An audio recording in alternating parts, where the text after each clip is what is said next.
গোটা পৃথিবীর রাজত্ব, কর্তৃত্ব, মালিকানা একমাত্র কার হাতে? না মোদির হাতে? কার হাতে? এটা কিন্তু বিশ্বাস করে বলা লাগবে। আল্লাহ রাসূল বলেছেন এমন একটা সময় আসবে তখন হিন্দু মুসলমানের মধ্যে একটা যুদ্ধ শুরু হবে। সেই যুদ্ধের নাম হলো গজওয়াতুল হিন্দ। যে আল্লাহ শারীরিক সুস্থতা দান করে, মানসিক প্রশান্তি লাভের জন্য আজকের এই জান্নাতের বাগানে আমাদেরকে কবুল করেছেন, আমরা খুশি না বেজার? তাহলে জবান খুলে সমস্বরে সকলে বলবো রব্বানা লাকাল হামদ হামদান কাসীরান তাইয়িবান মুবারাকান ফিহি। আমরা প্রশংসা করলাম কার? কেন করলাম? সুস্থ থাকার জন্য। মাশাআল্লাহ। আসলে আল্লাহর প্রশংসা করে কি হিসাব করে করা যায়? আল্লাহর প্রশংসা করার বহু কারণ। তার মধ্যে 1 নম্বর কারণ হলো আমরা বাংলাদেশ এমন একটা জায়গায় আমাদের অবস্থান যার 3 দিকে হচ্ছে ভারত। জোরে কান, 3 দিকে কি? ভারত। আর একদিকে ফাঁকা আছে, সেই দিকে আছে সাগর। সেই দিকে কি? ভারতে যারা বসবাস করে তারা অধিকাংশই হলো হিন্দু। অধিকাংশই কি? হিন্দু। এই আমাদের হাসিনা যখন ভারতে পালায়ে গেছে, পলানোর পর থেকে ভারত মোটামুটি আমাদের উপর একটু খেপে গেছে। যেরকম ঠিক কিনা? আপনার পেপার পত্রিকা খবর দেখেন কিনা? এই কিছুদিন আগে ভারত থেকে বলা হয়েছে আমরা পেঁয়াজ বন্ধ করে দিলাম, চিনি বন্ধ করে দিলাম, এটা বন্ধ করে দিলাম, সেটা বন্ধ করে দিলাম। ওরা মনে করতেছে আমরা এইগুলো বন্ধ করে দিলে বাংলাদেশের লোকেরা না খেয়ে মরবে, ওদের ধারণা। আপনারা বলেন আমরা কি ভগবানের দিকে তাকায় আছি না আল্লাহর দিকে? হিন্দুরা যে ভগবানকে বিশ্বাস করে, আপনারা বলেন তো সেই ভগবানের কোনো অস্তিত্ব আছে? নাই, কিন্তু নাই। কারণ একটাই মাত্র ধর্ম। অনেকে বলে সমস্ত ধর্মের ভিতরে শ্রেষ্ঠ ধর্মের নাম কি? এই কথাটা বলা হচ্ছে কবিরা গুনাহ। মানে সমস্ত ধর্মের মধ্যে ইসলামকে শ্রেষ্ঠ বলা যাবে না, কারণ ইসলামই একমাত্র ধর্ম, অন্য কোনো ধর্মই নাই। জোরে কোন কথা ঠিক কিনা? এই কথাকে আমার না আল্লাহর? আল্লাহ কোরআনে বলেছেন অমাইয়াবতাগি গায়রাল ইসলাম দীনান ফালাই ইউকবালা মিনহু। এই আয়াতের বাংলা অর্থ হলো ইসলাম ছাড়া অন্য কোনো ধর্মকে যদি গ্রহণ করে এইটা আল্লাহর দরবারে কবুল হবে না। আল্লাহর কাছে কবুলযোগ্য একমাত্র ধর্মের নাম কি? আর সেই ধর্মকে আমরা গ্রহণ করেছি। যেরকম ঠিক কিনা? আর ভগবানের জাতেরা আমাকে নাকি রিজিক বন্ধ করে দিবে। আল্লাহ কি বলেছেন? অমা মিন দাব্বাতিন ফিল আরদি ইল্লা আলাল্লাহি রিজকুহা। পৃথিবীতে এমন কোন বিচরণশীল প্রাণী নাই যার রিজিকের ব্যবস্থা আল্লাহ করেনি। জোরে কোন সুবহানাল্লাহ। তাহলে সব প্রাণীর রিজিক যদি আল্লাহই দেয়, তাহলে আমরা মুসলমান, আমাদের রিজিক কে দিবে? আরো জোরে বলেন। সে ভারত অবশ্য মাঝে মধ্যে হুমকি মারতেছে, আজকেও একটা মারছে, আপনারা জানেন। আজকের হুমকি কি? জি হুজুর, জি কি? দেখো আপনি বলেন। আজকের হুমকি হচ্ছে অতি সত্তর, মানে খুব শিগগিরই বাংলাদেশকে ওরা দখল করে নিবার চায়। দেখছেন? আসলে হাসিনার সময় কিন্তু এরা বাংলাদেশকে অঙ্গরাজ্য বানাইছিল। যেরকম ঠিক কিনা? কিন্তু ডক্টর ইউনূস আসার পরে ওদের সেটাই গুঁড়েই বালি, যাকে বলা হয় গুঁড়ে বালি, মানে ওইটার হচ্ছে না। কারণ ডক্টর ইউনূস ঘোষণা করেছে ভারতের সমস্ত চ্যানেল বাংলাদেশ বয়কট করে দিল। আসলে মানুষ যাই হোক, নামটা তো একটা নবীর নাম। যেরকম কথা ঠিক কিনা? কোন নবী? ইউনূস নবীরে খাইল মাছেতে গিলিয়া, ফেরেশতা পাঠাইলেন আল্লাহ ইসমে আজম দিয়া। দমে দমে সে হরদম পড়ে সে ইসমে আজম, মাছেরই উদর হইতে বাঁচাইলে প্রাণ। সবাই বলেন আল্লাহ আল্লাহ, তুমি জানলি জালালুহু, শেষ করা তো যাই না গেয়ে তোমার গুণগান। জোরে বলেন আলহামদুলিল্লাহ। আমরা বিশ্বাস করি যে আল্লাহর কাছে ভগবানের অস্তিত্ব, সবাই বলা লাগবে। কারণ আপনারা মনে করতেছেন যে আপনাদের ভাদারই খালি ওয়াজ হচ্ছে, তা না। এই যে ক্যামেরাগুলো দেখতেছেন, এই ক্যামেরার মাধ্যমে লাইভ করে গোটা বিশ্ব আপনাদের ভাদারের ওয়াজ দেখতেছে। এখন সুবহানাল্লাহ, বুঝবার পারতেছেন না আপনাদের ওয়াজ এখন কোন জায়গায় চলতেছে। আমেরিকাতেও চলতেছে, লন্ডনে চলতেছে, সৌদি আরব চলতেছে, মানুষেই চলতেছে। বাংলাদেশের যত মানুষ বিশ্বে বসবাস করে সবাই আপনাদের ভাদারের ওয়াজটা লাইভে দেখতেছে। এখন সুবহানাল্লাহ। তাহলে আপনারা যে কথাটা বলতেছেন, এখানে আপনাদের মধ্যেই না তো কথা চলে যাচ্ছে। ভগবানের বাদ দেন। গবানের কোনো অর্থ ডিকশনারি নাই, খুঁজে দেখেন নাই। গবানের বাদ দিলে বান মানে বন্যা, দুনিয়ার কোনো মানুষ চায় না। বাদ দিলে নো মানে নাই, ভগবান নেই। আর সেই ভগবানের পাওয়ার নিয়ে ওরা হামাকে ধরবার চায়। আর আমাকে আল্লাহর খবর কি? আল্লাহু লা ইলাহা ইল্লা হুয়াল হাইয়ুল কাইয়ুম। যদি আপনার মন চায় আলিফ বাদ দেন, লিল্লাহি মা ফিস সামাওয়াতি ওয়াল আরদ। আবার যদি মন চায় আর একটা লাম বাদ দেন, লাহুল মুলকু ওয়া লাহুল হামদ। আবার যদি মন চায় লাম বাদ দিয়ে দেখেন, হুয়াল্লাহুল্লাযী লা ইলাহা ইল্লা হু।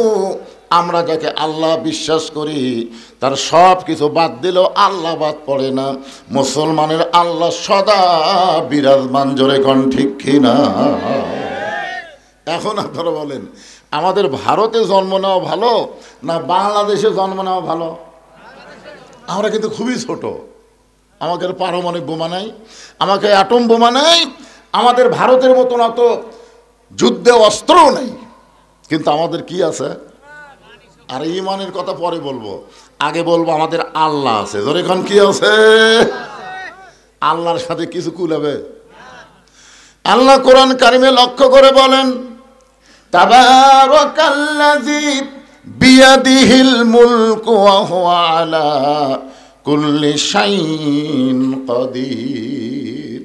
গোটা পৃথিবীর রাজত্ব, কর্তৃত্ব, মালিকানা একমাত্র কার হাতে? না মোদির হাতে? কার হাতে? এটা কিন্তু বিশ্বাস করে বলা লাগবে। আল্লাহ রাসূল বলেছেন, এমন একটা সময় আসবে তখন হিন্দু মুসলমানের মধ্যে একটা যুদ্ধ শুরু হবে। সেই যুদ্ধের নাম হলো গজওয়াতুল হিন্দ। এই যুদ্ধে যে সমস্ত মুসলমান দুনিয়া থেকে বিদায় নেবে, রাসূল বলেছেন তাকে বদরই শহীদদের সঙ্গে আল্লাহ কবুল করে নেবে। তাহলে আমাকে লাভ না লস? আমরা মরে গেলেও জান্নাত, বেঁচে থাকলেও লাভ। আর হিন্দুকের খবর কি? মরে গেলে। এই জন্য মুসলমান কোনো কিছুকেই ভয় করে না, কারণ মুসলমান বিশ্বাস করে মিনহা খালাকনাকুম ওয়া ফিহা নুয়ুদিকুম ওয়া মিনহা নুখরিজুকুম তারাতান উখরা। আল্লাহু আকবার। আমরা আল্লাহর প্রশংসা কেন করব? আপনারা একজন বললেন আল্লাহ সুস্থ রাখছে তাই না, এটাও কারণ, কিন্তু এক নম্বর কারণ হলো আল্লাহ দয়া করে, রহম করে আমাদেরকে মুসলমানের ঘরে মুসলমান হিসাবে কবুল করেছেন। যদি হিন্দুর ঘরে পাঠাতো তাহলে আমাদের অবস্থাটা কি হতো? যদি ইহুদি খ্রিস্টানদের ঘরে আল্লাহ পাঠাতো, আমাদের করার কিছু আছে? কিন্তু আল্লাহ ওই সকল ঘরে না পাঠায় সরাসরি আমাদেরকে মুসলমানের ঘরে কবুল করেছেন। খুশি না বেজার? তাহলে জবান খুলে বলি আলহামদুলিল্লাহ। এখানে কোনো গল্প করা চলবে না, একে কোনো কথা চলবে না বাজান। আছেন আমার মুক্তার, আছেন আমার ব্যারিস্টার, শেষ বিচারের হাইকোর্টেতে তিনি আমায় করবেন পার। আমি পাপী রাসূল জাবিন্দার। আমাদের ভাগ্য কত ভালো। রাসূল বলেছেন, কেউ যদি সারা জীবন পাপ করে আর মৃত্যুর সময় যদি ঈমানের সাথে মৃত্যুবরণ করতে পারে, আমি রাসূল ওয়াদা দিয়ে দিলাম তাকে জান্নাতে না নিয়ে আমি রাসূল জান্নাতে যাব না। চিন্তা করছেন যে সারা জীবন যদি আমরা পাপ করি আর মরার সময় যদি ঈমানের সাথে বিদায় নেই, রাসূল আমাদের উকিল হবেন, আমাদের ব্যারিস্টার হবেন, আল্লাহর সামনে আমাদের ওকালতি করে আমাদেরকে জামিন করে জান্নাতে পৌঁছে দিবে। এমন একজন নবী পাওয়াতে খুশি না বেজার? এখন আপনাদের কাছে আমার প্রশ্ন হলো, আমাদের নবী কি শুধুই নবী? না না না, আমরা কিন্তু দরুদ শরীফের মধ্যে আরবিতে বলে দিছি, বাংলাতে হয়তো বোঝেননি। আল্লাহুম্মা সাল্লি আলা সাইয়্যিদিনা মুহাম্মদ। কি বলছেন? না না না, এই যে সাইয়্যিদিনা শব্দের অর্থ কি? আচ্ছা, এই সর্দার না কয়ে নেতা কোয়া যায় না? সর্দার একটু ছোট ছোট মনে হয়, এই লোকটা গ্রামের সর্দার না, নেতা বলে একটু বেশি পাওয়ারফুল মনে হয় না? তা আমাদের নবী কি সর্দার না নেতা? কেমন নেতা? আমার নেতা, তোমার নেতা। যারা না বলে মুখ বন্ধ করে থাকলেন থাকেন, কোনো অসুবিধা নেই, অসুবিধা আপনার। এই একটা স্লোগানে হয়তো আল্লাহ আপনাকে জান্নাতে কবুল করতে পারে। জোরে কোন পারে? কে পারে না? হ্যাঁ, আপনি কি মনে করছেন নামাজ দিয়া, রোজা দিয়া, হজ দিয়ে আপনি জান্নাতে যাবেন? আল্লাহ কোরআনে বলেছে ওয়াবতাগু ইলাইহি ওসিলা, যে কোনো একটা ওসিলায় আল্লাহ তোমাকে নাজাত দিয়ে দিব। জোরে কোন সুবহানাল্লাহ। আজকে যারা ল্যাফের মধ্যে না ঢুইকা, তুষকের মধ্যে না ঢুইকা, এই ঠান্ডার মধ্যে, শীতের মধ্যে যারা জান্নাতের বাগানে আছেন, এই ওসিলা আল্লাহ আমাদের জান্নাত দিবার পারে। জোরে কোন পারে কি পারে না? হ্যাঁ, মুসলমানের বাচ্চা মেলার মধ্যে কথা কয়, দেখছেন? মুসলমানের বাচ্চা, আরে আফসোস লাগে, আফসোস যে তুমি মুসলমানের সন্তান হয়ে আজকে কোরআনের মাহফিল বাদ দিয়ে তুমি মেলার মধ্যে গল্প করো। এত রাত এখনো তোমার মেলা শেষ হয়নি, কি বলেন? এই জন্যে এটা একটা ওসিলা হতে পারে। বিশ্বাস করতেছেন না নাকি? আচ্ছা, আল্লাহ কোরআনই বলেছেন ওয়াবতাগু ইলাইহি ওসিলা, আমি তোমাদের নাজাতের ব্যাপারে ওসিলা অন্বেষণ করব। জোরে কোন সুবহানাল্লাহ। কারণ আল্লাহ তোমাকে জান্নাত দিবেই, দিবে না? দিবেই, কিন্তু কোন ওসিলাই দিবে? হতে পারে আজকের এই মাহফিলের ওসিলাই। এই বাবা, এখন তুমি আবার কি শুরু করলে? কি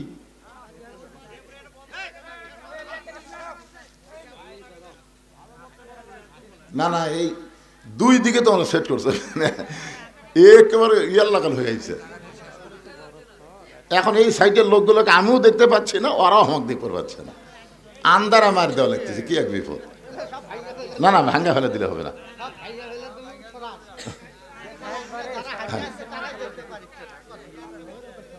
হইচই না করে, এখানে অসংখ্য রহমতের ফেরেশতা, আপনাদের চাইতেও ফেরেশতা এখানে বেশি। কম না বেশি? এই যে আপনারা সবাই বসে আছেন, আমি বসে আছি, আমাদের প্রত্যেকের সাথে দুটো করে ফেরেশতা আছে, আছে না নাই? তাহলে এই হিসাবে তো ডবল, আমরা যা আছি ফেরেশতা তার ডবল। আর অসংখ্য ফেরেশতা আজকের এই সামিয়ানা থেকে আরশ পর্যন্ত দাঁড়িয়ে গেছে। জোরে কোন সুবহানাল্লাহ। এই ফেরেশতাগুলো যেন আমাদের পক্ষে সাক্ষী দেওয়ার পারে। আমরা হইচই করলে ফেরেশতারা মনে করবে যে আল ইনসান আশরাফুল মখলুকাত, আল্লাহর যত সৃষ্টি আছে সর্বশ্রেষ্ঠ সৃষ্টির নাম হলো মানুষ। ইনসান মানে মানুষ। আল্লাহর প্রশংসা করার কারণ হলো আল্লাহ আমাদেরকে ভাগ্য গুণে বিশ্ব নবীর উম্মত হিসাবে কবুল করেছেন, আর বিশ্ব নবীর উম্মত হওয়াতে আমাদের জান্নাত পাওয়া আল্লাহ সহজ করে দিয়েছে। প্রশংসা করব কার? মাশাআল্লাহ। আল্লাহর প্রশংসা করার আর একটা কারণ হলো এই যে দেখতেছেন পবিত্র কোরআন। এখানে আজকে অবশ্য লেখছে ইসালে সওয়াব মাহফিল। ইসালে সওয়াব মানে কি? শেষে খাওয়া দাওয়া নাকি? না না, ইসালে সওয়াব লেখা থাকলে জনগণ বুঝবি খাওয়া আছে রে। আর যদি তাফসির মাহফিল দেয়, কয় না খালি এমনি এমনি। ইসালে সওয়াব শব্দের অর্থ হলো আমাদের আপনজন যারা দুনিয়া থেকে কবরে চলে গেছে তাদের রুহের মাগফিরাতে সওয়াব পৌঁছায় দেওয়া। বিশেষ করে এখানে একটা গোরস্থান, কবরস্থান। আমি বললাম যে ভাই গোটা পাড়ার কি এটা গোরস্থান? বলে না হুজুর, পারিবারিক কবর আছে, তবে আমরা এটা নতুন করে একটা সম্মিলিত গোরস্থান তৈরি করছি। আল্লাহ রাসূল কিন্তু পারিবারিক কবরকে পছন্দ করেন নাই। তিনি সম্মিলিত গোরস্থানকে পছন্দ করে সর্বপ্রথম আল্লাহ নবী নিজের হাতে যে গোরস্থান তৈরি করছে, ওই গোরস্থানের নাম হয়েছে জান্নাতুল বাকি। নাম কি? জান্নাতুল বাকি। সাহাবীরা বললেন, হুজুর সম্মিলিত গোরস্থানের মধ্যে লাভ কি? আল্লাহ রাসূল বুঝাই দিলেন এভাবে, মনে করেন আমি গরমের ভিতরে ওয়াজ করতেছি, গরম ওয়াজ করার কারণে আমার গাওটা খুব ঘেমে যাচ্ছে, তখন এক লোক দয়া করে পাকাই না আমাকে বাতাস করতেছে, শুধুমাত্র আমাকে লক্ষ্য করি কিন্তু বাতাস করতেছে, হুজুর বাতাসে একটু ঠান্ডা হবে, কিন্তু আমার আশেপাশে যারা আছে ওদেরকে কিন্তু লক্ষ্য করেনি। এখন আশেপাশে থাকার কারণে এরা কি বাতাস পাবে? এই যে আপনাদের গোটা গোরস্থানে যদি একজন আল্লাহওয়ালা শুয়ে থাকে, ওই আল্লাহওয়ালার জন্য আল্লাহ যখন রহমতের দরজা খুলে দিবে, প্রত্যেকটা কবর রহমতের একটা অংশ পাবে। ধরে কোন সুবহানাল্লাহ। আর একলা একলা দিবেন, ভালো হলে ভালো, খারাপ হলে শেষ। আমরা সকলে মিলে মরার পরও একসঙ্গে থাকতার চাই, কি ভাই? এই জন্যই কিন্তু গোরস্থানকে লক্ষ্য করে আজকের এই মাহফিল। এখন আসেন কবরকে নিয়ে আমি আজকে আলোচনা করব, বেশি রাজনীতি করা যাবে না। এই গোলাম হোসেন যখন ওয়াজ করতেছিল, এক মেয়ে মানুষ, আমি যেখানে আছি ওখানে এক মেয়ে মানুষ বলছে, আমাদের এই খালি রাজনীতি করে, একটা মেয়ে মানুষ। আমি ওটা শুনে ভয় খাইছি ভাই, হায় হায়, এখনো হাসিনার মায়ে আছে। আমি কোনো আজ ওয়াজ শেষ রে, মরদগুলো তো বিড় বিড় করতেছে, আমি সব শুনতেছি, কে কি বলতেছে ওখান থেকে, ওদের পাশে খাওয়া দাওয়া হচ্ছে, ওখানে কে কি বলতেছে আমি সব শুনতেছি, কিন্তু একটা মেয়ে যখন চিৎকার দিয়ে বললো, এক আমাদের এই খালি রাজনীতি করতেছে, চিন্তা করছেন? তখন আমি নিয়ত করছিলাম রাজনীতি বাদ, খালি কবরকে নিয়ে আওয়াজ হবে, মরা তখন লাগবে, কি নিয়ে মরবেন, কেন কবরে যাবেন, কবরে কেমনে গেলে আল্লাহ জান্নাত দিবে, এই বিষয়গুলো আপনাদের সামনে উপস্থাপন করার দরকার আছে না নাই? এইগুলাই বলবো। কোনো রাজনীতি ফাজনীতি নেই, হাসিনা যা করে করুক, আমাকে যা হয় হোক। হ্যাঁ, এই কারণে আমি একটা আয়াতে কারিমা তেলাওয়াত করেছি। আমাদের কাহালুতে কোনো মানুষ যখন মারা যায়, মরার খবর শুনেই সকলে বলে ইন্না লিল্লাহি ওয়া ইন্না ইলাইহি রাজিউন। আপনাদের শেরপুরের খবর কি? ওই একই খবর। তার মানে বোঝা গেল মরার পরে আমাদের কাহালু যা, আপনাকে শেরপুরও তাই। আসলে এটা কি মরার আয়াত? হ্যাঁ, এইটাই বুঝতে হবে আগে। আল্লাহ কোরআনে লক্ষ্য করে বলতেছেন, ইজাব মানে যখন আসাবাতুহুম মুসিবাত, তোমাদের উপরে বিপদ আপদ মুসিবত আসবে, ক্বালু তখন তোমরা বলবা ইন্না লিল্লাহি ওয়া ইন্না ইলাইহি রাজিউন। এখন কি বুঝলেন? এটা কি মরার আয়াত না বিপদ আপদ মুসিবতের আয়াত? কারণ এখানে তো অ্যাঙ্গেলে নাই, ডাইরেক্ট একের শাব্দিক অর্থ আপনাদের শোনা দিলাম। ইজা মানে যখন, আসাবাতুহুম মুসিবা তোমাদের উপরে বিপদ আপদ মুসিবত আসবে, আল্লাহ বলতেছেন ক্বালু তখন তোমরা বলো ইন্না লিল্লাহি ওয়া ইন্না ইলাইহি রাজিউন। এখন যে আপনারা ইন্না লিল্লাহ পড়েন মানুষ মরার পরে, এই ইন্না লিল্লাহর বাংলা অর্থ কি?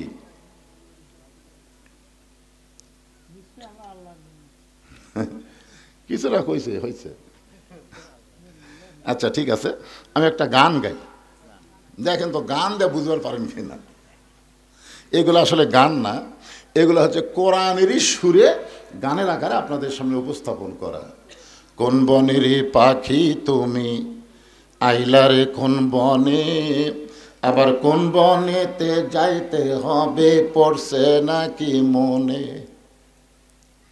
বুঝতে পারছেন? আমি একটু সহজ করে দিই, আমরা কোথায় ছিলাম, আমরা কোথায় আসলাম, আবার কোথায় যাব। একজন ভাই বলতেছে আমরা জান্নাতে ছিলাম। জান্নাতে আপনি আসলেন? আদম আলাইহিস সালাম জান্নাতে ছিল।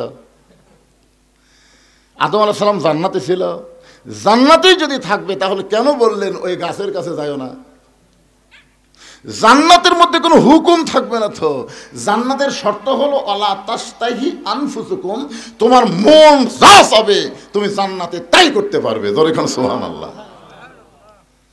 আদম আলাইহিস সালামকে আল্লাহ কি বলছেন? ওই গাছের কাছে যাইও না। তার মানে বোঝা গেল জান্নাতে হুকুম আছে, সব গাছের কাছে যাবা, ওটার কাছে যাওয়া হবে না। এর মানে বোঝা গেল ওটা জান্নাত নয়। জান্নাতে যাইতে গেলে শর্ত হলো ফাদখুলি ফি ইবাদি ওয়াদখুলি জান্নাতি।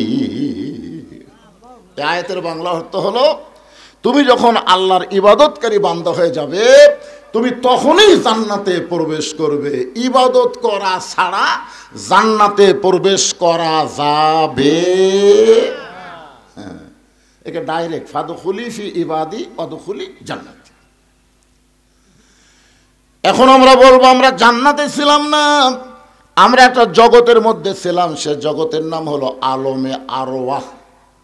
আলমে আরওয়াহ রুহের জগৎ। এই রুহের জগৎ থেকে আল্লাহ আমাদেরকে পাঠাইলো দুনিয়ার জগৎ। এই দুনিয়ার জগৎ থেকে আমরা যাব কবরের জগৎ। জোরে কোন ঠিক কিনা? আল্লাহ রাসূল বলেন সর্বশেষে যেই ব্যক্তি দুনিয়া ছাড়বে কবরের জগতে তাকে কম পক্ষে 50,000 বছর থাকা লাগবে। কত বছর? বিশ্বাস করতেছেন না নাকি? আফসোসের কিছুই বোঝা যাচ্ছে মনে হয় কি সর্বশেষে যেই ব্যক্তি মৃত্যুবরণ করবে কবরের জগতে তাকে 50,000 বছর থাকা লাগবে। যে দুনিয়ার জগতে আমাকে কোনো কি নাই, নিশ্চয়তা আছে নাকি? আপনি যে 3তলা 4তলা বাড়ি বানাচ্ছেন আর বারবার ঘাড় কাজ করে দেখতেছেন, কি দেখো ভাই? রড বার করে রাখছি হুজুর, আর একতলা করবো, আর একতলা। দুই কান্দের ফেরেশতা কয় পাগলা উপর দিকে তাকাস না রে, তোর বাড়ি 3তলা না, তোমার জায়গা হলো নিচতলা। জোরে কোন কি তলা? নিচতলা। একতলা না, নিচতলা মানে কি? আন্ডারগ্রাউন্ড।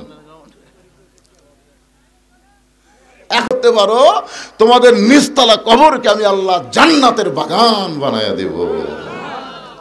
তার মানে কি বুঝতেছেন কি হয়ে মরা লাগবে?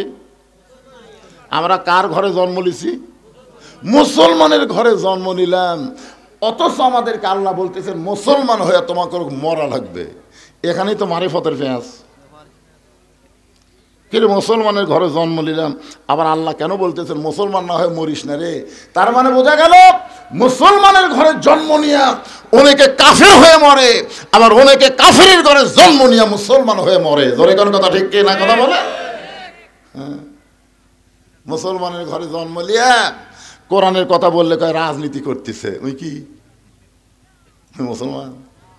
আল্লাহর কোরআনের আইন বাংলাদেশে চালু হবে, এই কথা শোনার পরে যার কলিজার মধ্যে কষ্ট হয় বুঝবেন ও মুসলমান না, ও হলো মুনাফিক নম্বর 1। জোরে কোন কথা ঠিক কিনা?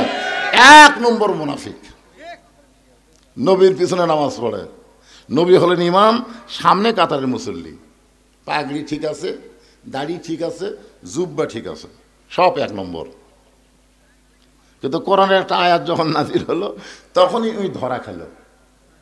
আর টুপি পাগড়ি জুব্বার মধ্যে যে কি মাল লুকাইছিল এটা আগে নবী বুঝবার পারেনি, কিন্তু যখন কোরআনে একটা আয়াত নাজিল হয়েছে তখন এই ধরা খাচ্ছে। আয়াতটা হলো ইয়া আইয়ুহান নাবিয়্যু হারজিল মুমিনিনা আলাল কিতাল। ওগো নবী, যাদেরকে কাতারবদ্ধ করে জামাত নামাজ আদায় করতেছেন তাদেরকে কাফের বেঈমানদের বিরুদ্ধে সৈন্য হিসাবে গড়ে তোলেন, কারণ যে কোনো সময় মক্কার কাফেররা মদিনা আক্রমণ করতে পারে, আর মদিনা আক্রমণ করলে আপনি নামাজ দিয়া রোজা দিয়া মদিনা রক্ষা করতে পারবেন না, ওই কাফেরদের বিরুদ্ধে অস্ত্র ধরা লাগবে। কার কথা? আল্লাহর কথা। এই আয়াত যখন নবী সাহাবীদের সামনে বললেন, এই সামনে কাতারের মুসল্লি ওই মন খারাপ করে নবীকে বলতেছে হুজুর এটা না গন্ডগোলের আয়াত। আপনারা বলেন এটা গন্ডগোলের আয়াত। আজকে যদি ভারতেরা বাংলাদেশকে আক্রমণ করে আমরা তখন মসজিদে যাই বলব দোয়া করবো আল্লাহ আল্লাহ আল্লাহ ভারতের হাত থেকে আমাদের দেশকে রক্ষা করো আল্লাহ। এই দোয়া করার টাইম আছে? এই আয়াত নাজিল হওয়ার পর আর দোয়া করার সময় আছে? যার যা আছে ইমানের বলে বলিয়ান হয়ে হিন্দুদের বিরুদ্ধে যুদ্ধ করা লাগবে। জোরে কোন কথা ঠিক না? হ্যাঁ, এই আয়াতই। যদি মক্কার কাফেররা মদিনা আক্রমণ করতে আসে আপনি দোয়া দিয়া দরুদ দিয়া নামাজ দিয়া রোজা দিয়া আপনি মদিনা রক্ষা করতে পারবেন না, বরং ওদের বিরুদ্ধে অস্ত্র ধরা লাগবে। এ কথা কার? এখন এই জুব্বালা কি কয়? আজকে যারা বলতেছে রাজনীতি করতেছে এরা কি এই একই মাল। আল্লাহ নবী চমকে গিয়ে বললেন, মাবুদ সামনে কাতারের মুসল্লি হইয়া তোমার আয়াতকে গন্ডগোলের আয়াত বলতেছি কে, এক তো আমি চিনবার পারতেছি না। সঙ্গে সঙ্গে আল্লাহ আয়াত নাজিল করলেন, অমিনান নাসি মাইয়াকুলু আমান্না বিল্লাহি ওয়া বিল ইয়াউমিল আখিরি ওয়া মা হুম বিমুমিনিন। আল্লাহ বিশ্বাস করে, আখিরাতকে বিশ্বাস করে, আমি আল্লাহ বলতেছি ওই মুমিনই নয়, ও হলো মুনাফিক। জোরে কোন কি কথা কন না কেন? তো আমরা পাপী হতে পারি, গুনাহগার হতে পারি, কিন্তু আমরা মুনাফিক হতে পারবো না। জোরে কোন কথা ঠিক কি না? আপনারা বলেন তো মুনাফিকের জায়গা কোথায়? ওপরে না নিচে? এ বাবা এদিকে গল্প টল্প করিস না রে, মিডিয়ার ম্যানেরা চুপ করে বসতে শোনো। মুনাফিকদেরকে আল্লাহ জাহান্নামের সবচাইতে নিচে জায়গা দিবেন।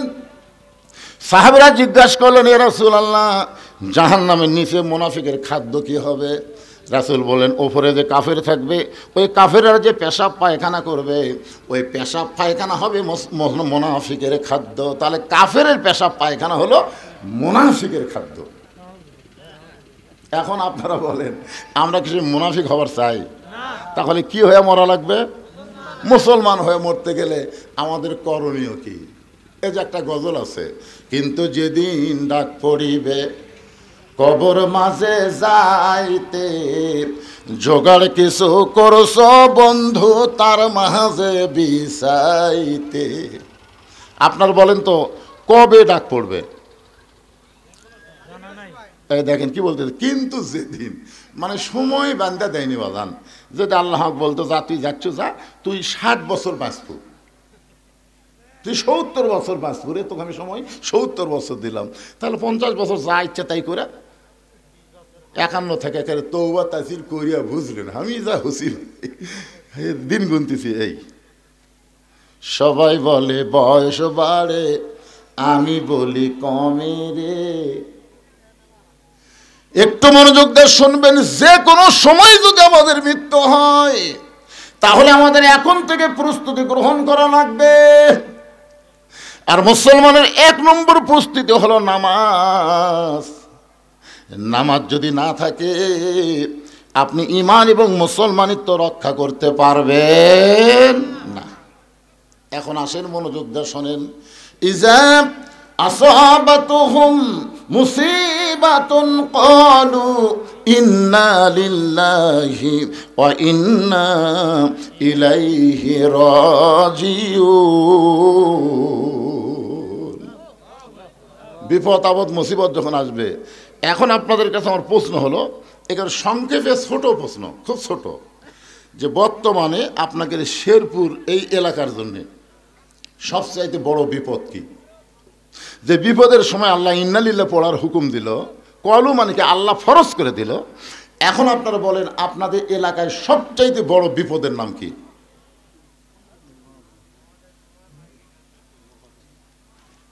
বুঝতে পারতেছেন না? মানে এত বিপদ আপনাকে এলাকাত, কোনটাক বড় কই কোনটাক ছোট কই? আপনারা বলেন তো আজকের এই মাহফিলের জন্য এই মেলাটা রহমত না বিপদ? ওই মেলা দেখার পরে ইন্নালিল্লাহ কে পড়ছেন? কেউ পড়েননি। আপনারা কখন পড়বেন? যখন মরে গেল তখন। ওই মেলার মধ্যে কি চুরির দোকান আছে?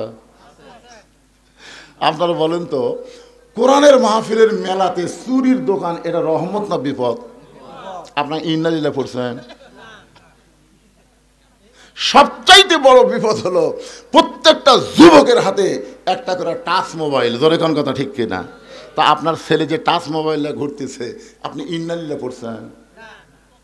সবচাইতে বড় বিপদ হলো মেয়েরা ঘরের মধ্যে থাকার কথা, সেই মেয়েরা বেপরদা হয়ে রাস্তায় আসা, রহমত না বিপদ? একটা মেয়ে মানুষ দেখে আপনি ইন্নালিল্লাহ পড়ছেন? তার মানে বোঝা গেল আপনার বিপদই বোঝেন না, মানুষ মরে গেলেই বিপদ মনে করেন। সবচাইতে বড় বিপদ মানুষ মরার পরে ইন্না লিল্লাহ কেন পড়ি? এই কারণেই পড়ি, আমাদের জন্য মরাটাই হলো সবচাইতে বড় বিপদ। ও বাংলার মুসলমানেরা শুনে নেন, কোরআনকে যদি আইন হিসাবে গ্রহণ করে আল্লাহর হুকুম অনুযায়ী নবীর তরিকা মোতাবেক যদি চলতে পারেন, তাহলে মরাটা বিপদ না, মরার মাধ্যমে জান্নাতে প্রবেশ করা জোরে কোন ঠিক কিনা? কিন্তু মানুষ বললে আমরা কেন পড়ি? আমরা মনে করি মরাটাই হলো বিপদ। আল্লাহ রাসূল বললেন, সর্বশেষে যেই ব্যক্তি কবরে যাবে, কবরের জগতে তাকে 50,000 বছর থাকা লাগবে। এই কথা শোনার পরে আমাদের মা উম্মাহাতুল মুমিনিন খাদিজাতুল কুবরা ছোট বাচ্চার মতন কান্না শুরু করে দিলেন। রাসূল বলে, খাদিজা আপনি এমন করে কেন কাঁদতেছেন? খাদিজা বলে, ওগো আল্লাহর নবী, আমি জানি কবরে কোনো দরজা নাই, কবরে কোনো জানলা নাই, কবরে কোনো সাথী নাই, কবরে কোনো বাতি নাই, একা একা 50,000 বছর অন্ধকার কবরে কেমনে থাকবো? এই কথা শোনার পরে আমার চোখটা দর দর করে পানি পড়তেছে। আল্লাহর নবী খাদিজার চোখের পানি মুছা দিয়া কপালে একটা চুম্বন দিয়ে বললেন, খাদিজা, ওই আল্লাহর শপথ করে বলতেছি, ঈমান গ্রহণ করার পরে আপনি আল্লাহর সঙ্গে যে সম্পর্ক গড়ে তুলেছেন, আল্লাহ আপনার কবরকে জান্নাত বানায়া দিবে। সুবহানাল্লাহ। সবাই বলেননি? বলছেন?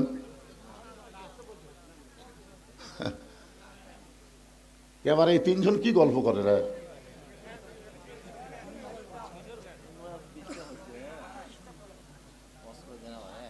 না শোনেন, তাহলে এখানে যে আল্লাহ রাসূল বললেন, কি বললেন শোনেননি? খেয়াল করেননি?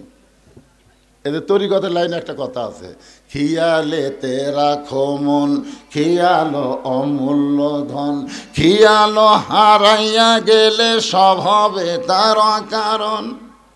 আগে যখন আমি ছোটবেলায় হাল বোতাম, হালুয়া বোঝেন না, আমি সবসময় 2 নম্বর হাল ধরতাম। 2 নম্বর হাল ধরে আমার কোনো সময় ঘুম ধরতো। তো একদিন গরুর পাওয়াত ফাল ঢুকছে, আমার আব্বা এসে চর দেখা, এই তুই খেয়াল করে হাল বলছো। আসলে কিন্তু আমার খেয়াল ছিল না, বেখেয়াল হয়ে গেছে, ঢুকে গেছে। ধান কাটতে কাটতে যারা বেখেয়াল হয় তারাই কিন্তু হাত কাটে, জোরে কোন কথা ঠিক কিনা? হ্যাঁ, একটু মনোযোগ দিয়ে শুনবেন।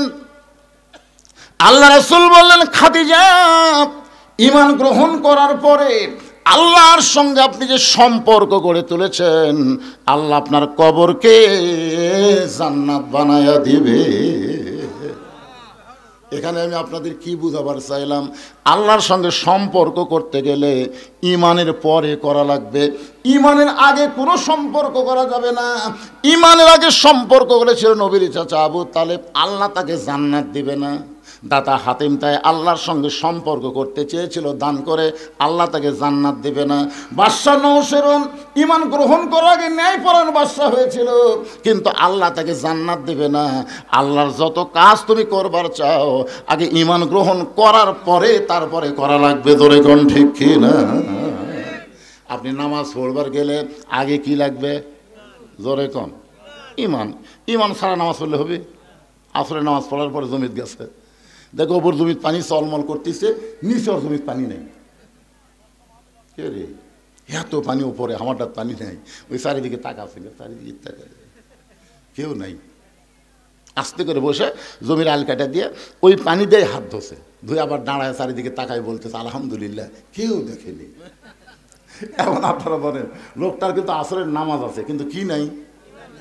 ঈমান যদি থাকতো তাহলে বলতো যে কেউ না দেখলো আল্লাহ দেখতেছে রে। জোরে কোন ঠিক কি না? সাহাবেরা বললেন, যে রাসূলুল্লাহ, মা হুয়াল ঈমান, এই ঈমানটা কি? আল্লাহ রাসূল বললেন, ইকরার বিল লিসান, তাসদিক বিল জানান, আমল বিল আরকান, এর নাম হলো ঈমান। জবানে বলতে হবে লা ইলাহা ইল্লাল্লাহ, জবানে বলা লাগবে। সবাই বলেন লা ইলাহা ইল্লাল্লাহ, লা ইলাহা ইল্লাল্লাহ, লা ইলাহা ইল্লাল্লাহু মুহাম্মাদুর রাসূলুল্লাহ। আপনার বলেন তো, এই ইকরার বিল লিসান রাসূল যদি বলতো এটা ঈমান, তাহলে আমাদের জন্য তো কোনো সমস্যাই হতো না। কিন্তু মারাত্মক ক্যাচ মারছে ভাই, তাসদিক বিল জানান। খালি মুখের মধ্যে কলেমা জপলে হবে না রে, ওই কলেমাটা কলিজার মধ্যে ঢুকান লাগবে। ধরে কান কার ভিতর? কলিজার মধ্যে যখন ইমানের জায়গা হবে, ওই লোকটার কাছে জীবনের চাইতে ইমানের দাম বেশি হবে। এখন আপনারা বলেন তো, এ ভাদারের লোকেরা, আপনাদের কাছে জীবনের দাম বেশি না ইমানের দাম বেশি? এ মুখে মুখে বলতেছেন। 15.5 বছর আমার মতন বক্তার কাছে আল্লাহর চাইতে হাসিনার ভয় বেশি। আমার মতন বক্তা চারিদিকে তাকায় আর ওয়াজ করে, পুলিশের গাড়ি, র্যাবের গাড়ি, আওয়ামী লীগের ক্যাডার আছে কিনা, এগুলো যদি থাকে তেল তেলা ওয়াজ করে বাড়িতে গেছি। বউ আগেই ভয় দেখাচ্ছে পুলিশ যেন না ধরে, আজরাইল ধরবে, এ কথা আমার বউ একদিনও কয়নি, খালি বলছে পুলিশ যেন না ধরে। ইমানদারেরা পুলিশ ধরার ভয় করবে না, আজরাইল ধরার চিন্তা করবে। ধরে এখন কথা ঠিক কিনা কথা বলেন? পুলিশ ধরলে আপনাকে ছাড়বে, কিন্তু আজরাইল ধরলে মনে ছাড়বে? একটু মনোযোগ দেবেন। তাসদিক বিল জানান মানে কলিজার মধ্যে ইমান। কলিজার মধ্যে যখন কারো ইমান ঢুকে যাবে, ওই মানুষটা জীবনের চাইতে ইমানের গুরুত্ব বেশি দিবে। দরকার হলে উকিল বলবে আপনার ফাঁসি হবে রাত্রি 12টায়। নাম হলো মীর কাসেম আলী। নাম কি? মীর কাসেম আলীকে বলেছে রাত 12টায় আপনার ফাঁসি হবে। এখন কয়টা বাজে? 9:30। তাহলে 2 ঘন্টা ঘুম পাড়ি, 2 ঘন্টা ঘুম পাড়ি, তুমি আমাকে ডাক দিও। যদি আমি চেতন না পাই তুমি আমাকে ডাক দিও। উকিল কয় এই মানুষ করে রাত 12টায় ফাঁসি হবি, 9:30 বাজে, 2 ঘন্টা ঘুম পাড়ি, এতক্ষণ চেতন থাকে কি হবি? 2 ঘন্টা ঘুম পড়ে, তুমি 8 ঘন্টা আগে আমাকে ডাক দিও। যদি আমি চেতন পাই তাহলে লাগবে না, আর যদি না পাই আমাকে ডাক দিও। উকিল কয় এটা মানুষ না। 3 ঘন্টা পর তার ফাঁসি হবি, আর এই কয় আমি ঘুম পাড়ি। যাই হোক, উকিল বিশ্বাস করেনি, মনে করছে পাগল হয়ে গেছে, ফাঁসির চিন্তায় পাগল হয়ে গেছে। একেবারে 8 ঘন্টা সময় যখন আছে, তখন উকিল সাহেব এসে দেখে লাখ টাকা ঘুম পাড়তেছে।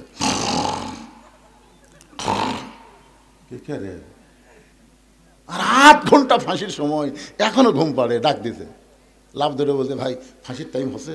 না স্যার, এখন 8 ঘন্টা আছে। তাহলে 2 রাকাত নামাজ পড়ি। অজু করে এসে 2 রাকাত নামাজ পড়ে এখানে পাঞ্জাবি টাঞ্জাবি গাওয়াত দিয়ে আতর সুরমা লাগে বলতে চ যাই। উকিল বলতেছে কোথায় যাবেন? কোথায়? বলে ফাঁসির কাজটা। আপনি জানেন আপনার ফাঁসি হবে, মৃত্যু হবে। মীর কাসেম আলী মুচকে মুচকে হাসিয়ার বলে তোমরা বলো আমার ফাঁসি হবে, কিন্তু আমার আল্লাহর কোরআন বলতেছে আমার মৃত্যু হবে না। ওয়ালা তাকুলু লিমান ইউকতালু ফি সাবিলিল্লাহি আমওয়াতুন বাল আহইয়াউ ওয়ালাকিন লা তাশউরুন। কলিজার মধ্যে যখন ইমানের জায়গা হবে, ওই মানুষটা ফাঁসিকে মৃত্যুবরণ করবে না, বরং ফাঁসিকে আল্লাহর জন্য জীবিত মনে করে তারা হাসতে হাসতে ফাঁসির মঞ্চে যাবে, কারণ তাদের কাছে জীবনের চাইতে ইমানের দাম বেশি। এবার জানে মুখত মাস্ক রাখা, আসো মাস্কটা খোলো তো, এতদিন পর আছি, তোমার চেহারা দেখো না। আমি ঠিক আছে, এটা দেখার জন্য বললাম বাজান, মুখত দিয়ে থাকো, যখন মোটর সাইকেল চালাও, সাইকেল চালাও, ধুলে বালি যেন আপনার নাকে মুখে না ঢোকে। এই জন্য মাস্ক খালি করোনার সময় না, সব সময় পরা দরকার, ঠিক না? আর মেয়ে মানুষের মাস্ক তো পরাই লাগবে, কারণ মুখত মাস্ক দিলে ওরকে সোনার চেহারা দেখা যায় না, ঠিক কিনা বলেন? কিন্তু করোনার সময় সব মেয়ে মানুষ মুখত মাস্ক দিচ্ছে আর দিচ্ছে না। মেয়ে মানুষের করোনা বেশি বিপদ না পরপুরুষ দেখা বেশি বিপদ? ইন্নালিল্লাহ কখন পড়বেন? করোনা এলে আল্লাহ কোরআনে বললেন অকরনা ফি বুয়ুতিকুন্না ওয়ালা তাবাররাজনা তাবাররুজাল জাহিলিয়াতিল উলা। রাসূল খাদিজার কপালে চুম্বন দিয়ে বললেন, খাদিজা ওই আল্লাহর শপথ করে বলতেছি, ঈমান গ্রহণ করার পরে আল্লাহর সঙ্গে যে সম্পর্ক গড়ে তুলেছেন, আপনার যখন মৃত্যু হবে আল্লাহ আপনার কবরকে জান্নাত বানায়া দিবে। এখন আপনাদের কাছে আমি জানতে চাই, গোরস্থান যদি জান্নাত হয়ে যায় তাহলে 500 বছর কি? আর 50,000 বছর কি, আর 1 কোটি বছর কি, কোরস্থান জান্নাত হয়ে গেছে, আর এখানে বছরের হিসাব আছে? সুবহানাল্লাহ। এরপরেও মা খাদিজা যখন ছোট বাচ্চার মতন কান্দে, রাসূল বলে, খাদিজা এত বড় সান্ত্বনা পুরস্কার দিলাম, এরপর আপনি কাঁদেন কেন? খাদিজা বলে, রাসূলুল্লাহ যদি আপনার কাছে কিছু চাই আপনি কি আমার দিবেন না? সঙ্গে সঙ্গে রাসূল 3 বার নাউজুবিল্লাহ বললেন। নাউজুবিল্লাহ, নাউজুবিল্লাহ, নাউজুবিল্লাহ। কয়বার? খাদিজা বললেন, হুজুর আমি আপনার কাছে কিছু চাই।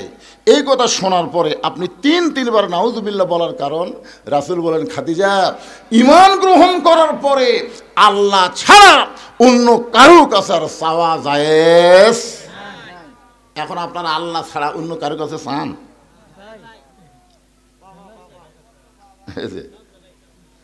আমার দয়াল বাবার দরবারেতে কেউ ফিরে না খালি হাতে।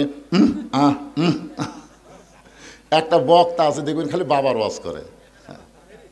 আল্লাহর ধন নবীরে দিয়া, আল্লাহ আছে গায়েব হইয়া, নবীর ধন খাজানিয়া শুয়ে আছে আজমিরে, কেউ ফিরে না খালি হাতে, খাজারে তোর দরবারেতে। জোরে কন, আরো জোরে কন। এটা কিভাবে বলা লাগবে? কেউ ফেরে না খালি হাতে, আল্লাহ তোমার দরবারেতে। ইয়াকা নাবুদু ওয়া ইয়াকা নাস্তাইন। আমরা গোলামি করে আল্লাহর সাহায্য চাইবো আল্লাহর কাছে, আল্লাহ ছাড়া অন্য কারো কাছে চাওয়া যাবে না, এমনকি নবীর কাছেও চাওয়া যাবে। আল্লাহ রাসূল চাইতে পারবেন? 11 সালে হজ করতে গেছিলাম প্রথম। আমরা তো গোরস্থানে যাই, আমরা দোয়া দরুদ পড়ে হাত তুলি না? ভাই আপনারা হাত তোলেন না গোরস্থানে? দোয়া দরুদ পড়ে যারা কবরে আছে তাদের রুহের মাগফিরাতে আমরা দোয়া করি। আমি মনে করছিলাম সবচাইতে দামি, যাকে কবরই বলা যাবে না, আল্লাহ রাসূলের, এটাকে আমরা কি বলি, কবর না রওজা? সবাই বলে ওই যে রাসূলের রওজা, পাশে আবু বকরের কবর, পাশে উমরের কবর। আমি মানুষের মুখে বলতে শুনেছি, রাসূলের কিন্তু কবর কয়নি, বলে যে রাসূলের রওজার পাশেই আবু বকরের কবর, পাশেই উমরের কবর। তার মানে বোঝা গেল যে এই আবু বকর উমর কবর আর রাসূলের কবর না। কারণ কি? এখানে রওজা বলার কারণ কি? আমি একটা গজল গাই, দেখেন তো আপনার বুঝতে পারেন কিনা। গাবো? ইসলামের আলো জ্বলায়া দিয়া নবী শুইয়া আছেন সোনার মদিনায়। আর যদি আমি এভাবে বলি, ইসলামের পতাকা উড়ায়া দিয়া নবী ময়রা আছেন সোনার মদিনায়। কি ময়রা কওয়া যাবে? যদি কই খালি গুনাহ করে। একটু মনোযোগ দিয়ে শুনবেন। আমি বিশ্বাস করি নবী আমার হায়াতুন নবী, এই মনে করে 11 সালে যখন নবীর রওজার পাশে হাত তুলেছি, ইতিমধ্যে 2 পুলিশ এসে আমার হাতের উপর লাঠি দিয়ে ঠাসি দিয়ে বললেন, মান্নু কুল্লু হারাম, মান্নু কুল্লু হারাম। হাত যদি পাতাবার চান কাবার মালিকের কাছে হাত পাতান, মদিনার রওজার পাশে হাত পাতানো হারাম। আমি মনে মনে কইলাম, পুলিশ রে তুই আমাকে চিনিস? মনে মনে আমি হলাম বাংলাদেশের একটা সাইকেল বক্তা, আর তুই তার হাতের উপর ঠাসি মারলু। কিন্তু আমার ইমান বলল, মাওলানা তুই ভেজাল দেশের লোক, তোর ইমানের মধ্যেও ভেজাল, তোর আমলের মধ্যেও ভেজাল, আর এরা হলো আসল দেশের পুলিশ। জোরে কোন কথা ঠিক কিনা? কি হলো রে? কি আছে কি আছে কি আছে?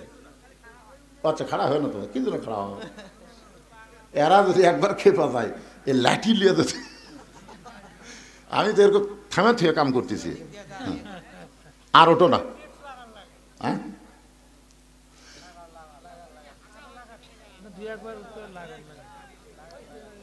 হ্যাঁ কি বলতেছিলাম, কি বলতেছি একটু মনোযোগ দিয়ে শোনেন। আজকের ওয়াজের শুরু থেকে শেষ পর্যন্ত কবরকে নিয়ে ওয়াজ হবে, কোনো রাজনীতি চলবে না। কিসের অ্যাঙ্গেল? অ্যাঙ্গেলের দিন শেষ, ডাইরেক্টের বাংলাদেশ। ধরে কর কথা ঠিক, আগে অ্যাঙ্গেলে মারছি, এখনো অ্যাঙ্গেল। আমি আজ প্রায় 10 বছর থেকে দোয়া করতেছি, আল্লাহ এই অ্যাঙ্গেল আর কতদিন মারবো আল্লাহ।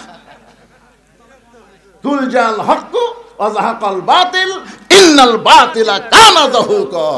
সত্য যখন আসবে, মিথ্যা যখন পালায়ে যাবে, আলো আসলে অন্ধকার আর থাকবে না। জোরে করে কথা ঠিক। হ্যাঁ, কি বুঝলেন? ইউনুস নবীর নামে গজল এমনি এমনি কইলেন? কে যেন হাসিনা বলছে, এই মহা বিপদের মধ্যে আপনি কোন দোয়া পড়তেছেন? হাসিনা বলতেছে পড়বার গেলে ওর নাম মনে আসে, এই জন্য পড়ি না। লা ইলাহা ইল্লা আনতা সুবহানাকা ইন্নী কুনতু মিনাজ জালিমিন। আপনারা পড়েন না ভাই বিপদ আপদে মুসিবতে? একটু মনোযোগ দিয়ে শুনবেন। আল্লাহর নবী রওজার পাশে হাত তুলবার দেয়নি, বলেছে হারাম। আমার মন বলতেছে 2 টাকার পুলিশ হয়ে আমার মতন মৌলবীর হাতর ঠাসি মারল, তুই আমাকে চিনিস? এটা আমার মন। আর আমার ইমান বলতেছে মাওলানা তোর ইমানের মধ্যেও ভেজাল, তোর আমলের মধ্যেও ভেজাল। কারণ যেই দেশের থেকে তুই ওয়াজ করবার আইসিস ওই দেশটাই হলো ভেজাল। জোরে কোন কথা ঠিক না? 11 সালে বাংলাদেশের প্রধানমন্ত্রীর নাম হলো হাসিনা। জোরে কোন নাম কি? এরশাদ চাচা পতনের পর বাংলাদেশের জনগণ আর মরদ মানুষও দেখেই পারে। আগামী ইলেকশনে যে কি হবি, খালেদা যে হারে চাঙ্গা হচ্ছে, হাসিনার সময় মনে হয় খালেদা যায় যায় অবস্থা। ধরে কোন ঠিক কিনা? এখন মোটামুটি সাইজ হচ্ছে।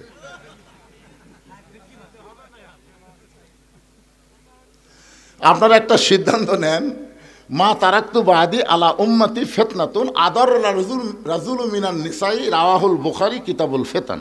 আল্লাহ রাসূল বলেছেন আমার পরে আমার উম্মতের জন্য সবচাইতে বড় বিপদ হলো পুরুষ মানুষের জন্য নারী নেত্রী হওয়া। নারী নেত্রী হওয়ার পরে ইন্না লিল্লাহ কোনোদিন পড়ছে? এই দে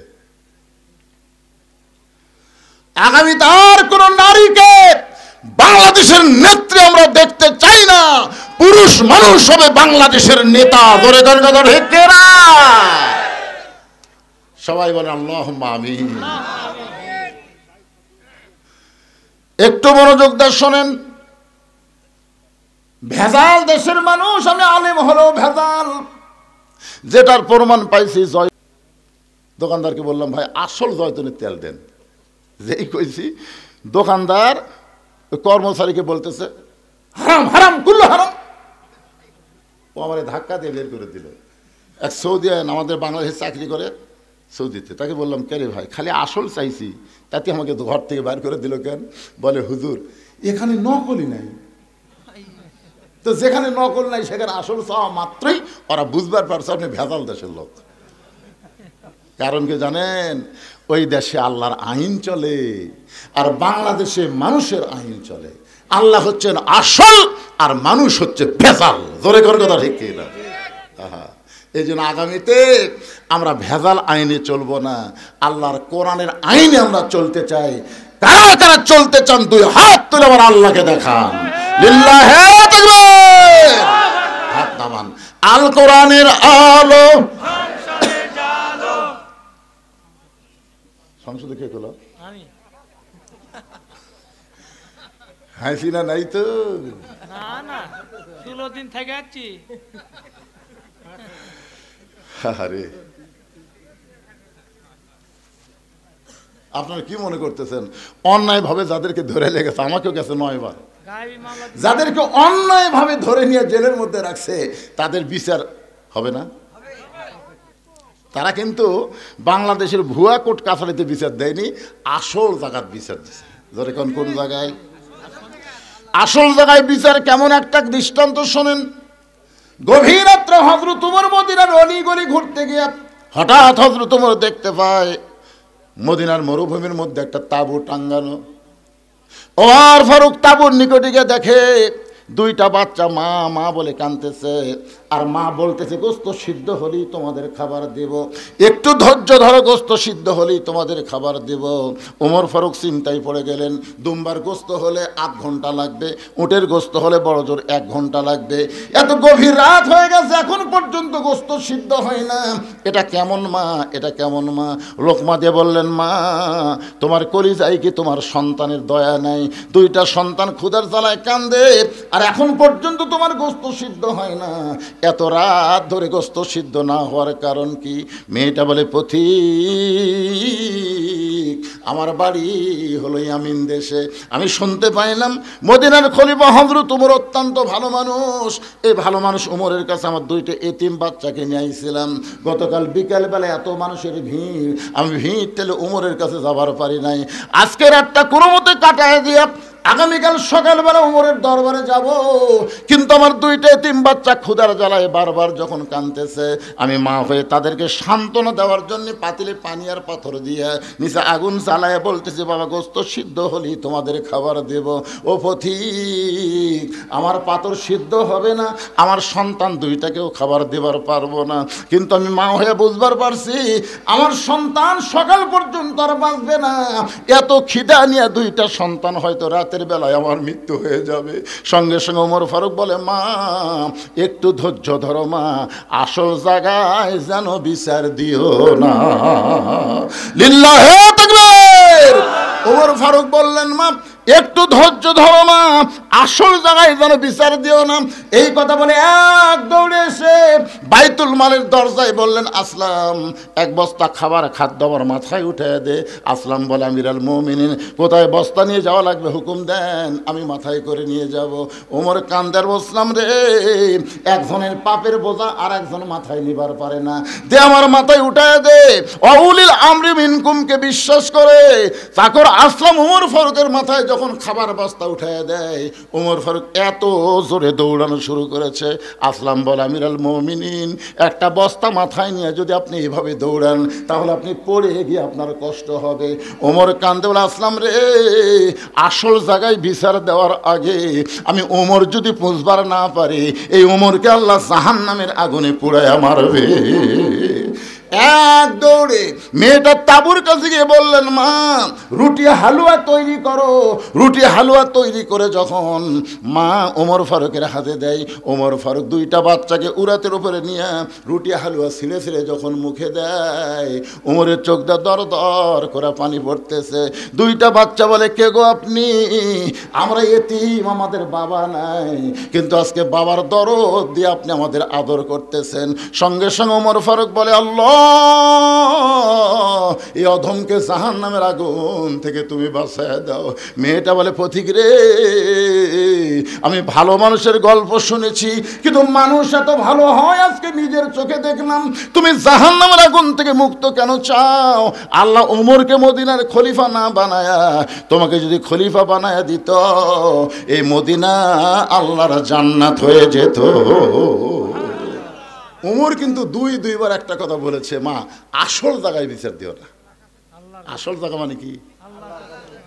এই আলেমেরা জেলের মধ্যে যাদেরকে অন্যায়ভাবে নিয়ে যাওয়া হয়েছে, বিশেষ করে আল্লাহর ওলি আল্লামা সাইদি, আসল জায়গায় বিচার দেওয়ার কারণে আজকে জালেমের এইরকম পরিণত হয়েছে। জোরে করার কথা ঠিক কিনা? গোটা পৃথিবীর ইতিহাসে যে সরকার প্রধানও পলায়, তার সাথে 300 এমপিও পলায়, গোটা পৃথিবীর ইতিহাসে এরকম ইতিহাস নেই। কি কথা? হায় হায় রে, এরকম ইতিহাস আছে? কিয়ামত পর্যন্ত এইরকম ইতিহাস হবি না ভাই। আসল জায়গাত বিচার দিয়েছে বাবা। মনে করতেছে ছাত্র জনতা না।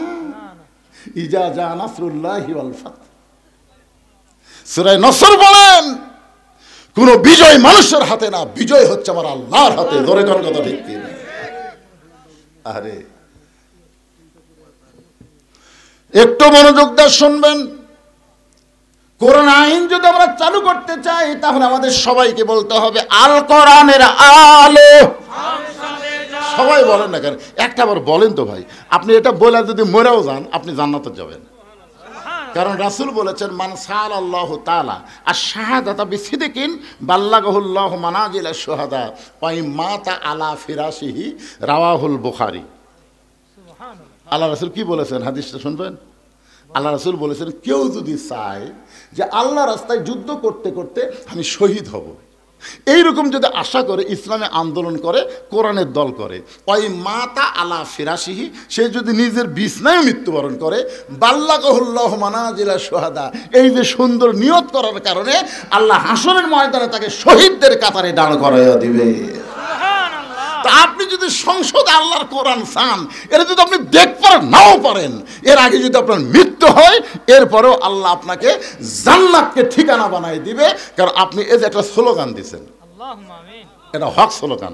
এর চাইতে ভালো স্লোগান আছে যে চোর ডাকাত বাটপারকে আর আমরা 300 জনের মধ্যে ওখানে পাঠাবো না।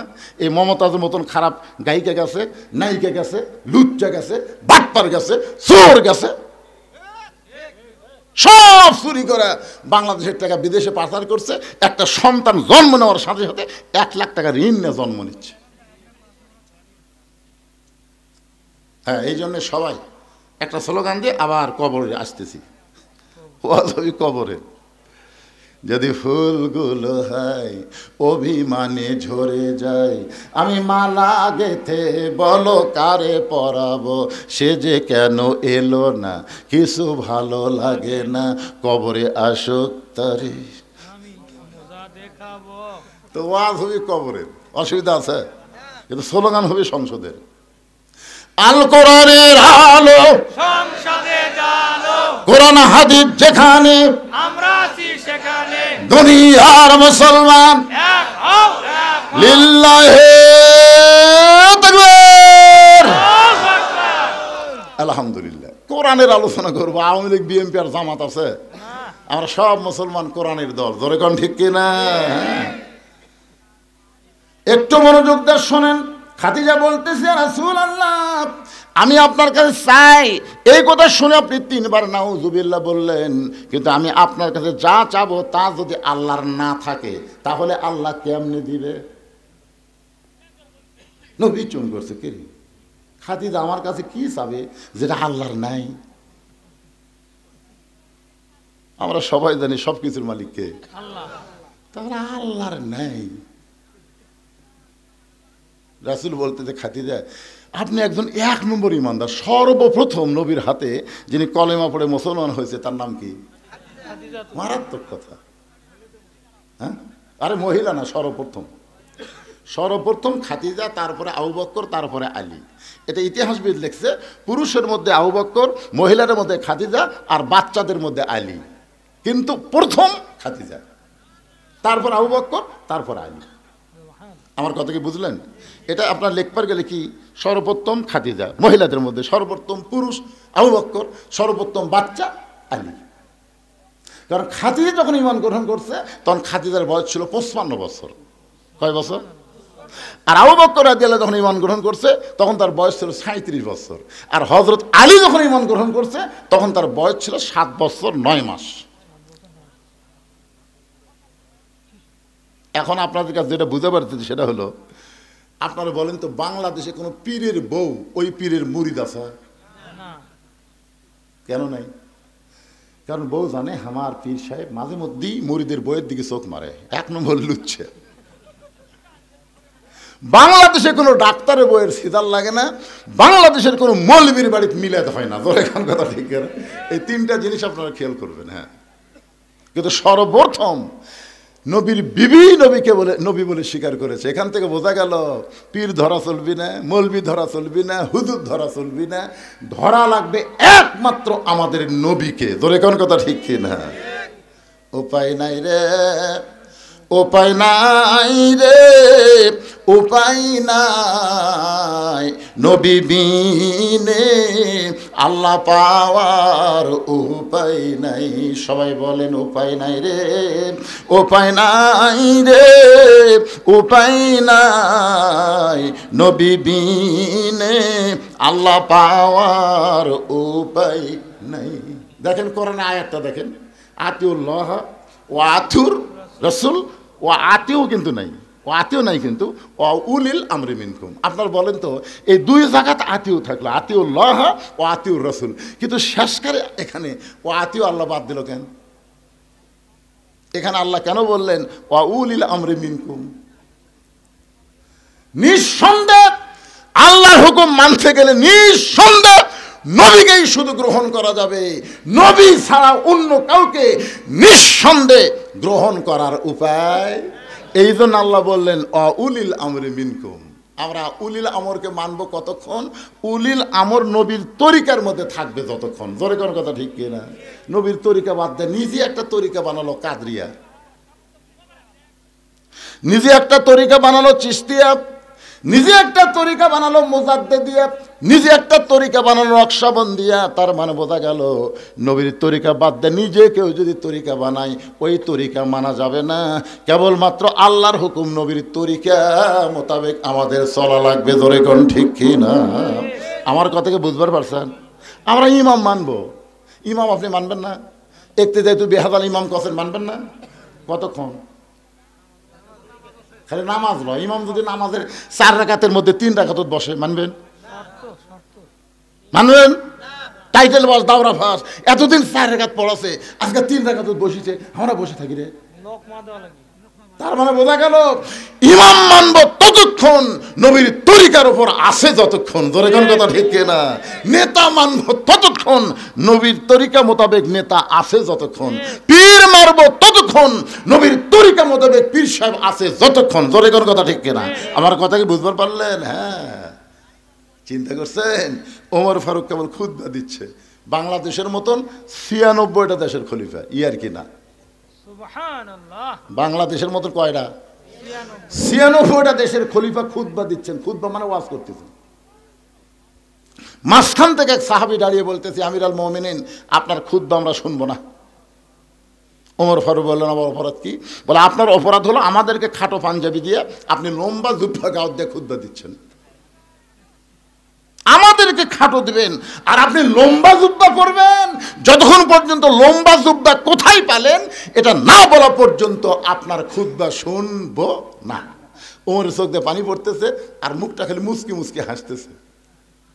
চোখ দিয়ে পানি পড়তেছে আর মুখটা মুচকি মুচকি হাসার কারণ কি জানেন? যে আল্লাহ তোমার কোরআন দিয়ে যখন দুনিয়া চলবে তখন নেতা ভুল করলেও সাধারণ মুসল্লি পর্যন্ত লোকমা দিবার পারবে। ধরে কোন কথা ঠিক কিনা?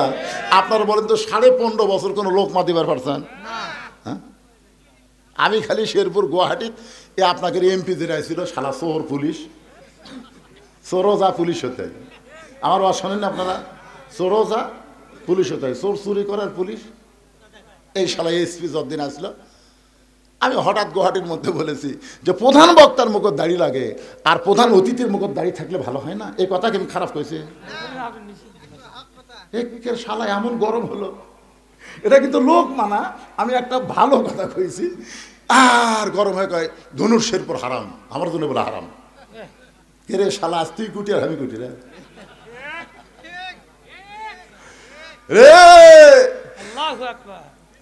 সারাগান্ধীর মান্নান কছিল আজ থেকে সারাগান্ধীর সোনাতলা বাংলাদেশের জন্য হারাম করে দিলাম। আমি বললাম তুই হারাম করার কে রে? এই ঘটনার কিছুদিন পরে শালা মরিছে পারা। আরে কি মনে করতেছেন? উনি নেতা, একটা এমপি, তার মুখে দাড়ি রাখা, নবীর সুন্নতের কথা বলেছি আর বেটা খেপে গেছে।